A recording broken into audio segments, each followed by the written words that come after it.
to sing them. Her name was Agnes Brune, a farmer's daughter from Kirkoswald. William was 35, she was 24. A year later, they were married. So it was to this house that William brought his bride. Just over a year later, Agnes gave birth to their first son, in the bed opposite the big kitchen fireplace. They called him Robert, after his father's father. But scarcely had the child been christened when a violent storm set in and sought out a weakness in the end wall. Just before dawn, part of the gable came crashing down. Agnes and the baby had to seek shelter at a neighbour's house. As the poet joked later, "Our monarch's hinmaist year but ane was 25 days begun.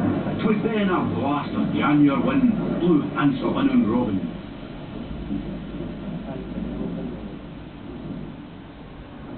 The older neighbours might well have laughed and shaken their heads, for William Burness had built a house very modern for its day.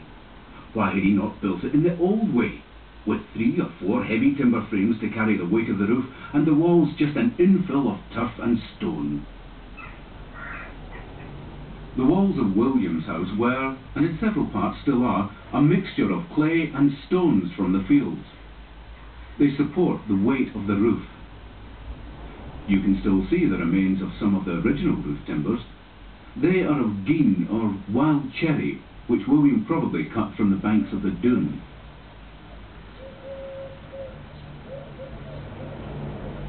But possibly to save on timber, he made the roof trusses with the tie beams too high up to stop the legs from spreading under the weight of the thatch.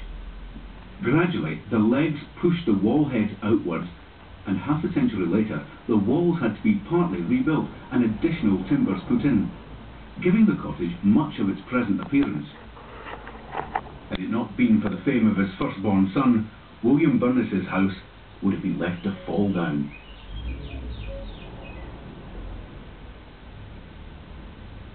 Although the construction of the house was more modern, the pattern was still an old one, then common to most of Scotland. It was a long, narrow building that sheltered people, animals and produce under the same roof. That roof was thatch, and seen from the outside much as it is now. Inside, the thatch would have been laid over a layer of brushwood rather than the wooden battens of later repairs. The building was probably built and occupied in stages. First would have been the kitchen, and next to it a simple byre or cow house. The little Burns family would have cooked, eaten and slept in the one room. The byre was where the cattle were milked and housed in winter, although at first the family would probably only have had one cow. Next, William would have built the present byre and stable. This would have freed the second room for additional sleeping space, storage and for use as a small milk house or dairy. The last part of the building to be constructed was the barn, or crop store, where you are now. Here, sheaves of corn were stacked ready for thrashing, separating the grain from the straw. The children would have helped, handling the sheaves and stopping the hens and ducks coming in to steal the grain. Agnes's milk house was important. William's market garden never did well, and instead he worked on creating the gardens at Doon Home. His own ground was turned into a small holding, where Agnes kept several cows.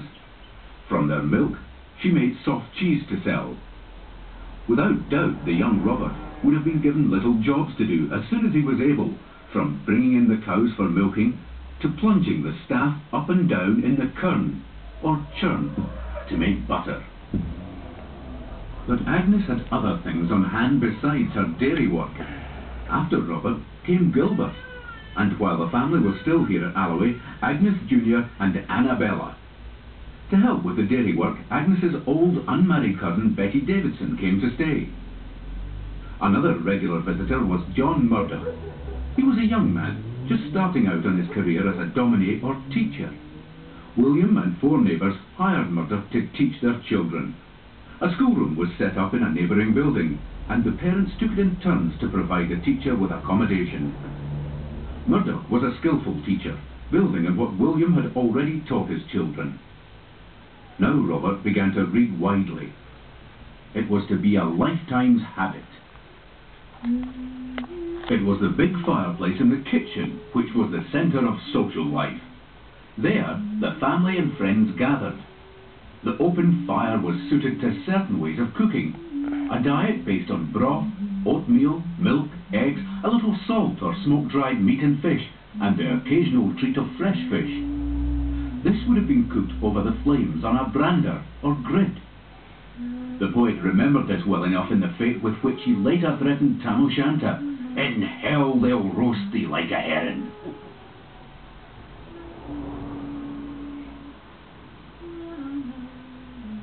In those first days of the Burns family, it is round the fire that they would have eaten, horn spoons in their hands, bowls on their laps.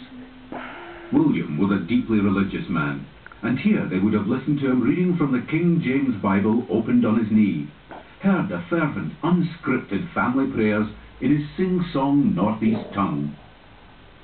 Here they would have whiled away the dark winter evenings, the tallow candle burning on the dresser, or the cruisie, a simple oil lamp flickering at the chimney breast. Here was the audience for Agnes's songs as she spanned the yarn for their clothes.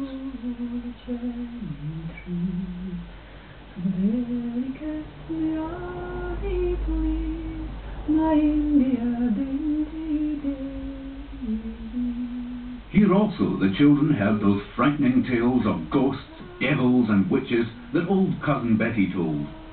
She believed them herself, and such an impression they made that in adult life they provided the poet with inspiration and the occasional fright.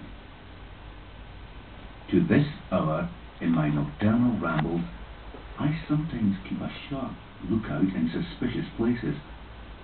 It often takes an effort of philosophy to shake off these idle terrors.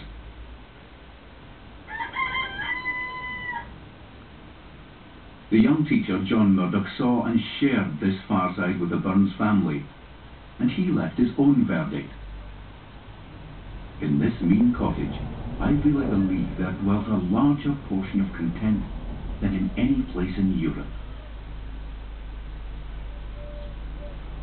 7 years after he was born, Robert and the family left this place for the farm at Mount Oliphant and beyond.